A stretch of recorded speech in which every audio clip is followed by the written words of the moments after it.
John Jebaraj தன்னுடைய நடனத்தால், இசையால், பாட்டால் கிறிஸ்தவ வாலிபர்களின் மனதை கவர்ந்தவர். இதில் எந்த விதமான சந்தேகமும் இல்லை.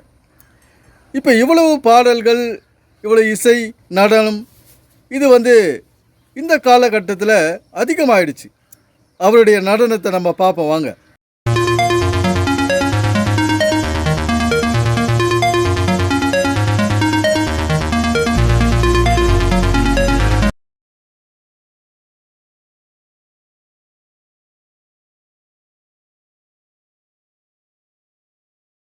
ஜான் ஜபராஜின் பாடல்கள் பல லட்சம் மில்லியன் கணக்கில் அதிகமாக மக்களால் கேட்கப்பட்ட ஒரு பாடல். அவருடைய கான்சர்ட்டுக்கு அதிக பேர் வருவாங்க. நல்ல இன்ட்ரெஸ்டாக கேட்ட வாலிபர்கள் அதிகம் உண்டு. இருந்தாலும் இந்த நடனத்தையும் பாட்டையும் பைபிள் ஏற்கிறதா? அதுதான் இங்கே நம்ம யோசிக்க வேண்டிய விஷயம். இங்கே கேள்விக்குரிய அதுதான். பைபிள் இதை ஏற்குதா? பாட்டு, நடனம், கூத்து, குத்தாட்டம், டான்ஸு, இதெல்லாம் பைபிளுக்கு ஒத்து வர விஷயமா? இது பைபிள் என்ன சொல்லுது?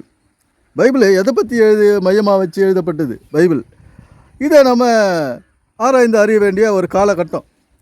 ஏன்னா யார் யார் சொல்கிறதையோ நம்ம ஏற்றுக்குன்னு இந்த நிலைமையில் இருக்கணும். அதுதான் உண்மை. எப்படி யார் யாரோ பல வித பாஸ்டர்கள், பிரபலங்கள், கிறிஸ்துவ பிரபலங்கள் எல்லாரையும் நம்ம அவங்கவுங்க என்ன சொல்கிறாங்களோ அதையே கேட்டுட்டு அவங்க வழியிலே நம்ம போய்கிட்டு இருக்கிறதுனால நம்முடைய வாழ்க்கை எந்த நிலையில் இருக்குது நீங்களே யோசிச்சு பாருங்கள்.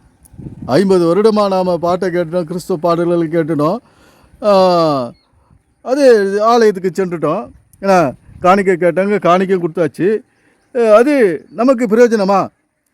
அந்த விஷயங்களெல்லாம் நமக்கு எந்த விதத்தில் கை கொடுத்துருக்குறது? இது நம்முடைய வாழ்க்கையில் நம்ம யோசிக்க வேண்டிய விஷயமா இருக்குது.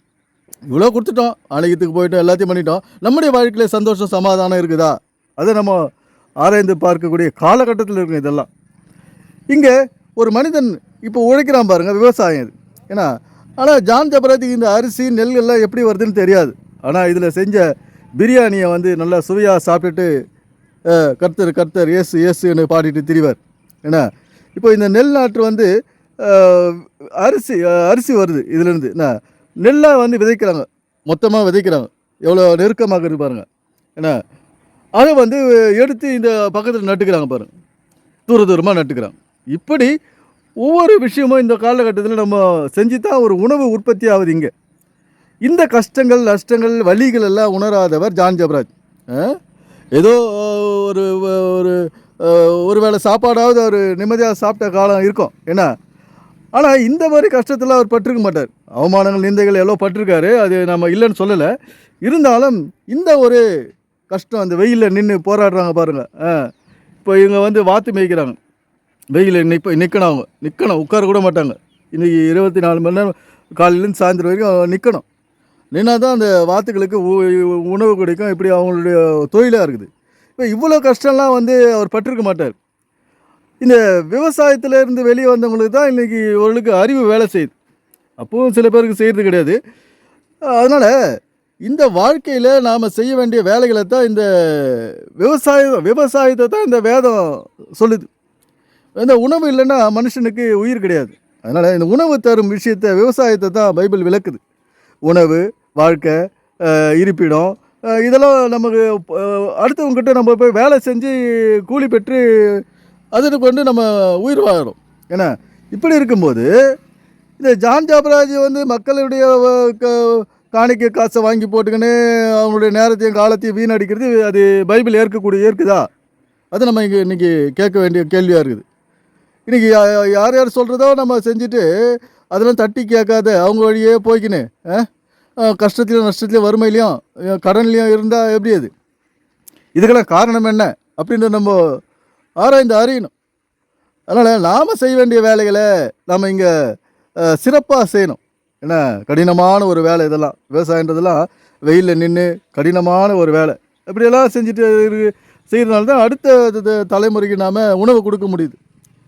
இந்த விவசாயம் இதே நிலத்தில் 30 வருஷத்துக்கு 40 வருஷத்துக்கு முன்னால் இது மொத்தமே ஒரு 10 மூட்டை தான் விளையும் பாருங்களேன். இப்போ இந்த பக்கம் ஒரு 2 இருக்குது, இந்த பக்கம் ஒரு 2 இருக்குது, 4 கழனி, மொத்தமே ஒரு 10 மூட்டை தான் விளையும் அதிகபட்சம். அது இப்போ வந்து நம்ம அறுவடை பண்ணும்போது ஒரு 30 மூட்டையாவது வரும். ஏன்னா அப்படி விளைச்சல் வந்து இன்றைக்கி அதிகரித்து போச்சு.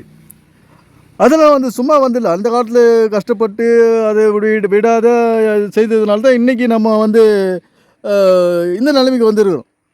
ஏன்னா ஜான் ஜாபராஜ் பாட்டு கேட்டதுனால நம்ம உயர்ந்தில்லை.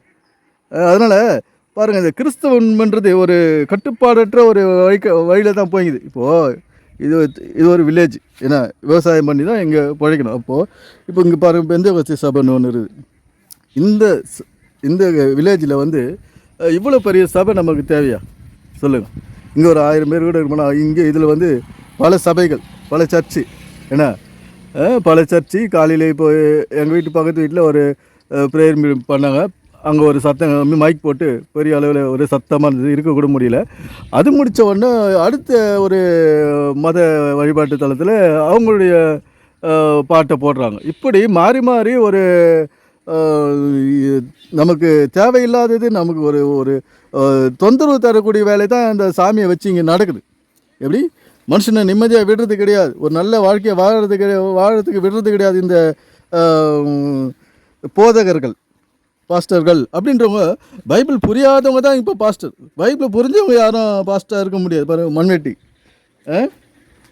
பைபிள் புரியாதவங்க தான் இன்றைக்கி பாஸ்டராக இருக்கிறாங்க. இவங்க என்ன செய்கிறாங்க? காசை மையமாக வச்சு தான் பிரசங்கம் பண்ணி, காசை மையமாக வச்சு மக்களுக்கு அதை எடுத்து சொல்லி அவங்களுக்கு படத்தை கலெக்ஷன் பண்ணிக்கிறாங்க.